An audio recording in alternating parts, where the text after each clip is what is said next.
B'ofiisa abasula wano mu Barracks y'Empigi ekiro kyajjo basuze batunula. Namutiko w'enkuba eyafudde Embyeerudde eno yenna yabaggwereddeko. Eriwa?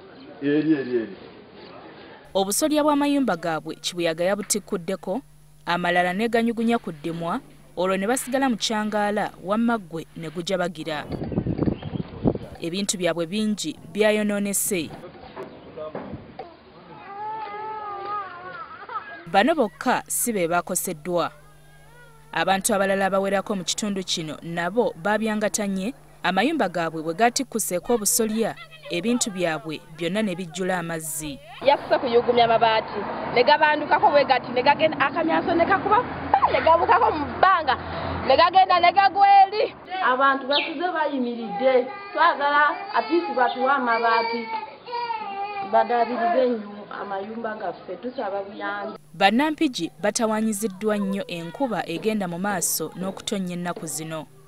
Ku ntandikwa ya Ssabbiiti eno, abatuuze b'oku kyalo Kyagalanye era wano mu Mpigi nabo enkuba yabaleka sseke.